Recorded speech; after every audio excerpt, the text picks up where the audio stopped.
Today we're talking about the Hammer of the Emperor in 9th edition, with a whole faction overview of Imperial Guard, how they're doing in 9th edition, and all of their strongest tricks that they can bring to bear.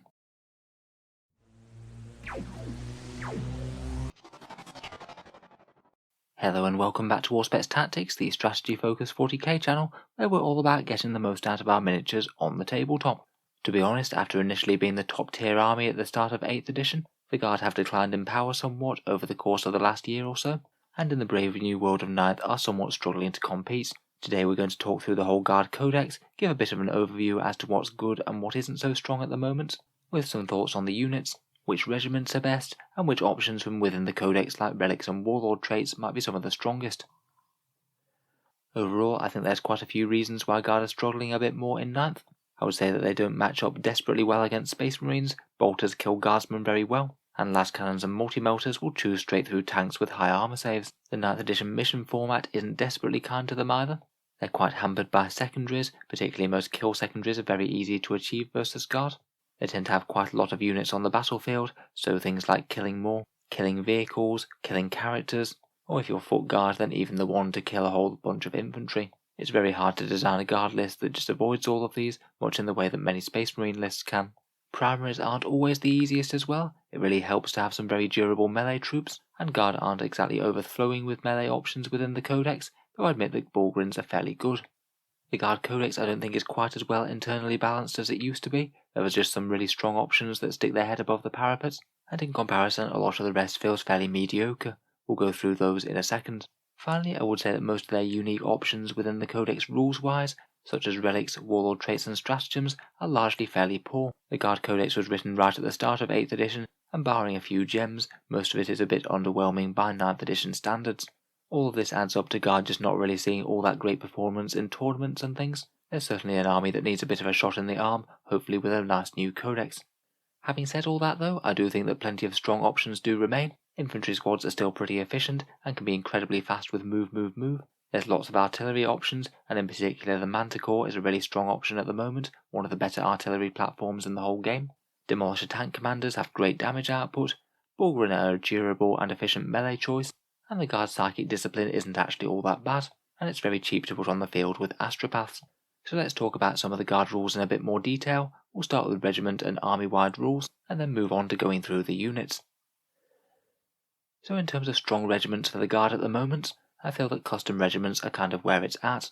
These are the ones from Psychic Awakening, and you don't get any special warlord trait, relics or characters, but the flat buff that they give to the army is really quite good. I think that the strongest ones are the ones that buff the tanks. You can get to re-roll the shots with gunnery experts. Spotter details can give you an extra 6-inch range on all of your heavy weapons, and if one of those is a bit irrelevant, you could think about jury-rigged repairs for a few extra wounds piling back on your tanks. The best infantry ones aren't too bad either. Wilderness Survivors gives you extra durability by always counting as being in light cover, and durability is really good on 9th, particularly on Auspex units. I typically want to pair that with Disciplined Shooters myself, the one that gives you 18-inch rapid fire, which is usually going to add up to a fair few extra shots over the course of a game. My other favourites are Cadian and Catachan. Catachan gives you an alternative melee option to Bullgryns, with very efficient melee guardsmen, each potentially spitting out 3 attacks, and maybe even fighting twice if you're lucky with the fixed bayonets order. It's not too bad on vehicles to boot, allowing you to re-roll the number of shots on things like Demolisher cannons, which are great now, and Sergeant Harker can be a nice cheap level buffing character too. I think the Cadians are decently strong as well. Re-rolling ones when standing and shooting isn't quite as good, particularly as 9th edition tends to be a little bit more mobility focused, but it's certainly good on artillery, which generally won't be wanting to move. Their overlapping fields of fire can really let you focus down one unit very well, and the Relic of Lost Cadia is absolutely fantastic, a nice little damage boost against most armies, and putting your army on God tier mode for a turn against Chaos. The others do all have their merits, though I wouldn't say that they're quite as strong as these options. Frostdraw in extra 6-inch range is nice, and their strat is okay. Taking less morale casualties for Valhallans are good, but to be honest, Guards are a bit more resilient to morale under 9th edition rules than they were. Though I do really like Petrov's Mark 45 combined with conscripts. Talon could be handy for some mobile infantry, though their traits really subpar on vehicles the way it was updated, and I'm afraid I'm just really not a fan of Maulian or Steel Legion right now. I feel like those two regiments have got the short end of the stick rules-wise and really need an update. Outside of regiment choices, I think that one of our strongest special rules are tank aces, particularly Manticores with full payload for flat 3 damage. You very often see tournament lists running 2 of these, swapping out your warlord traits for another one, particularly relevant at the moment, as a lot of people seem to be running 3 wound models, whether it's Gravis Armor or Harlequin Skyweavers. Tank commanders can be another reasonable choice for this as well. I really like the -1 damage one on a souped up tank commander, but you can give them a 2+ save, or -1 AP on a Punisher cannon, both of which are pretty cool as well. In general, I think that pretty much every competitive guard list would usually be wanting to run at least one tank ace. Our stratagems I feel haven't aged too well. They were written at the start of 9th edition for the most part, and I must admit, in general they don't tend to give all that big buffs to the units.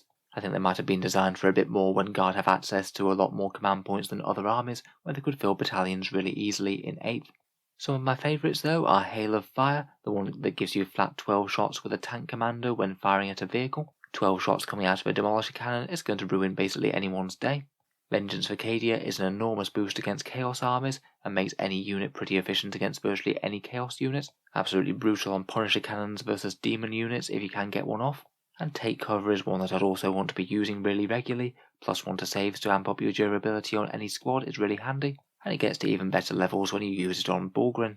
There are plenty of other very usable options, though I feel that most of them don't quite give the same bang for their buck. My favourite warlord trait at the moment is probably Old Grudges. A 6-inch aura of 4 rerolls to wound is really powerful for deleting that first most important enemy unit, though a lot of the time I would strongly consider swapping it out for another tank ace trait, as they're also excellent. Grand strategies for command point farming is another okay one, as getting a few CP back it's never really a bad thing, even if you're just using them for some command point rerolls to amp up damage. I think that move is our strongest order to get our infantry squads exactly where they need to be, and it's more relevant than ever in 9th when getting onto primary objectives and getting into table quarters is the order of the day. Very few armies have OBSEC troops that can move up to 24 inches in a single turn, and it's absolutely something that I would want to make maximal use of with the Guard. I guarantee that move won't stay as good when they update the codex. For a bit of extra anti-infantry, first rank fire, second rank fire is always good, though in this day and age with 2 wound Space Marines, blast guns really aren't going to get you all that far against any elite armies. I do miss the days when they could be somewhat effective against Marines in early 8th. I'm not the most over-enthused by the Guard relics either, I'm afraid. Hero of Aquila should be good for a few command points. The Dagger of Toussaint could be pretty interesting with a platoon commander and either an infantry squad or some veterans coming round the back to assault the enemy from a new angle, and the Relic of Lost Cadia is a decent one as we mentioned in the Cadian army. I am a big fan of the psychic powers though. Night Shroud and Psychic Barrier for 25 points each on an Astropath are a really pretty potent combo, and having a couple of Astropaths just do that can be a thorn in your opponent's side. Basically the biggest, most threatening unit in your Guard army should be extraordinarily tough compared with normal if you are choosing to run Psychers. Psychic Maelstrom is still good point for point. A 25-point Astropath with that will usually make his points back over the course of the game, though I feel that tactic isn't necessarily quite as much of an auto-include in 9th, where you might be limiting yourself from certain secondaries such as Abhor the Witch, and potentially making it easier for your opponent to take the exact same thing against you. Astropaths are super vulnerable to a bit of small arms fire as well, and with 9th edition character protection rules, they might be a bit easier to gun down. If you're not playing the Grand Tournament mission packs, then the Vigilist detachment are pretty decent options too. Most of them are at least fairly usable, though my favourite by far is the Emperor's Wrath Artillery Company, and it's a very nice way to trade out a couple of command points for more damage output via Wyverns and Basilisks. The Emperor's Fist Tank Company is really good as well. If you're not playing the GT missions, then the Hammer of Sunderance is one of the best relics, a flat 3 damage battle cannon, and their stratagem for being able to move full distance and still grinding advance might surprise you with just how much it comes in handy. So let's discuss the various unit options in the Guard Codex then. We'll start with characters and HQ choices. In terms of orders, I feel that company commanders are the most useful. You get the most orders per points through them, and typically I'd only want to take platoon commanders over them if I was either using them for a really specific purpose, such as using the Dagger of Toussaint, or if I didn't want to pay the command points for another detachment to get more HQ slots. Creed can also be a fairly reasonable option if you are playing Cadians as well. I'd argue that Demolisher tank commanders are one of the Guard's most competitive units, maybe tied with full payload Manticores. In terms of efficient anti-tank firepower, nothing even gets close to the amount of efficiency that they can put out. Typically I think about loading these out with just a Demolisher cannon and leaving the sponsons off. I just feel that after that you tend to put a lot of eggs in one basket and just losing far too many points when the attack inevitably gets gunned down. I would say Pask is another decent option, particularly good if you want to run 4 different tank commanders in the same list. I think Harker and Strachan are pretty efficient choices in Katachan. And if I had a reasonable amount of Castan infantry on the go, I'd strongly consider Ministorum Priests on top of that, as 3 attack guardsmen with strength 4 are pretty decent and will certainly beat up hordes. In general, I'd only really run priests if I was either running Castan infantry or Bulgarins. I think the Master of Ordnance can be worthwhile if you have enough artillery on the go, plus you can also help with the Alpha Strike by doing a bit of extra damage turn 1. And in terms of deploying psychic powers on the field, I prefer Astropaths to Primaris Psychers right now. I think there might be some room for using Primaris Psychers alongside Word Veins and using their stratagem, but personally I feel that overcomplicates things just a bit, and I'd rather just stick with the very very cheap Psychers to put those powers on the board. For me, I feel that Commissar Yarrick, despite having a useful reroll aura, is just a bit points heavy. Colour Sergeant Cal doesn't add all that much. I feel that Tech Priest Engineers are kind of unlikely to do enough repairs to justify their existence in a competitive list, though they're kind of a reasonable choice if you are bringing tons of armour. The Officer of the Fleet doesn't have a desperate amount of use unless you're absolutely spamming things like Valkyries or Vultures, though in general I wouldn't say that they're the best choice to be buffing for damage output in the first place. I'd say that Commissars and Lord Commissars aren't particularly useful at the moment, sadly. They're really iconic guard units, but 9th edition leadership is relatively kind to guard compared with what it used to be, and typically I think you're worth just getting more guardsmen on the field in the first place. If we move on to our various infantry units, I'd say that our strongest is the standard infantry squad. Stats and abilities wise, I would say they're one of the stronger 5-point troops choices in 9th edition. Point for point they're fairly durable, can actually be really efficient at bumping off their contemporaries in other armies. Anything with toughness 3 will die to las gun fire pretty easily, and above all, orders like move, move, move and first rank, second rank really push them over the edge to be a very good troops choice. Most competitive guard lists these days do tend to run them bare bones with just las guns, certainly a very efficient option, though myself I will be tempted by 5-point plasma guns, which are also very efficient and could put a bit of hurt in against Space Marines. Chimeras, particularly packing some heavy flamers, can be a good way to get them to the midfield, particularly if you're running a more armor focused list, and their Elite's choice equivalent in veterans for just 1 point more can often be a more efficient choice than the infantry squad themselves, depending on exactly what sort of battlefield role you're going for, such as maybe outflanking alongside that Dagger of Tusark or strategic reserves. I think pretty much most guard lists are going to want to include at least some infantry squads. Our other most efficient infantry unit I'd argue are Bulgarins, who are kind of exactly the sort of unit that excel in 9th edition, a scary advancing wall of incredible durability that can put a massive amount of melee hurt on anything that gets close to them, and be very powerful on scrapping hard for those midfield objectives. I'd certainly run them with an Astropath with Psychic Barrier, maybe Night Shroud as well, and you could consider a Ministorum Priest for a few more attacks. In general, I think they do tend to make lists stronger, melee being far more important in 9th edition and getting on objectives early, and Bulgarin are by far one of Guard's most efficient melee options. Another really fun tactic that I've used myself are outflanking plasma or melter squads, special weapon squads with 5-point plasma guns, or command squads hitting on 3s with 10-point ones. Both of these squads have really low power levels, so you can pile tons of them into strategic reserve for almost no cost. It does kind of depend exactly what you're facing as to how strong they are. They can be very nasty against Space Marines. Sure, they can Auspex scan 1 to death, but then you might still have 3 more squads of plasma left to rapid fire them, and hopefully cut down a bunch of intercessors. For units that aren't quite so hot at the moment, Ogrin and Ratlings are struggling a bit, particularly Ogrin, who got that massive points increase somewhere towards the end of 8th edition and are just massively overcosted right now. Heavy weapon squads don't have terrible damage output, though it's not amazing, and they're incredibly fragile. Wordbane Psychers are sadly probably the worst way to cast Guard psychic powers, and Crusaders have been hit hard by the Guard Storm Shield change. One unit that I can see being a bit more on the fence about, though, are Conscripts. These guys are basically just infantry squads that have accepted that they're not going to do any real damage to the enemy, and having enormous big units can be really handy to have in game. They can move block the enemy excellently, really go up an objective to make sure the enemy can get nowhere near it, and can be really good to use powers such as Night Shroud, Psychic Barrier on, or maybe use Take Cover. In 9th they don't tend to lose anywhere near as much to morale as they used to, so are perhaps a bit less of a liability. It does still feel quite hard to take them though, seeing as infantry squads are the same points and shoot and fight better. Moving on to the Guard motor pool, I feel like the regular Russ is somewhat in the shadow of the tank commander still. Typically I would say that the extra points that you pay to make a Lehman Russ into a tank commander will generally be worth it. They can be good when you don't have quite that many HQ slots though, or just want a bit more emphasis on durability. Typically I'd tend to keep the sponsons off and focus on turret weapons such as Demolisher cannons, battle cannons, Punisher Gatling cannons and Executioner plasma. As I mentioned for the tank commanders, I think the Demolisher cannon is the best bang for your buck, though the others can be handy for serving different battlefield roles. For artillery pieces, I do kind of feel that the Manticore kind of oppresses the rest of them. They're not desperately well internally balanced. I think that the Manticore is just the piece that I'd take in almost all scenarios. They're really good just on their base stats. The 4 missiles isn't quite as bad in a 5-turn game now, and they will just outshoot Basilisk by a little bit point for point. If you are playing Eternal War though and using the Vigilus detachment, Basilisk could compete a bit better. Otherwise, I think that the Wyvern's okay for dedicated anti-infantry, particularly anti-horde where you get the full 24 shots against them, but the points bumpers really hurt it in terms of efficiency. The Death Strike missile launcher is still very random and not very good, and out of the Forge World options I think the Medusa looks kind of interesting, but still probably not quite as take-all-comers as the Manticore. In terms of our other motor pool, I feel that the Chimera is more take-all-comers than the Tarox at the moment. I'd rather have the extra durability and those lasgun arrays personally. The Valkyries got significantly better in 8th edition I find, though I'm just not really sure we have all that many units that really justify the price tag of buying one. It is just a bit more tempting to me to take ground-based transports that can actually score objectives. I describe Hellhounds as kind of middle of the road at the moment, not desperately bad and kind of reasonable to include in an army. They have some fairly good midfield threat, and their multi-melter option has got a lot more interesting now. I just don't feel that they desperately stand out for the points in terms of damage output, not in the same way that Manticores or Demolisher tanks are.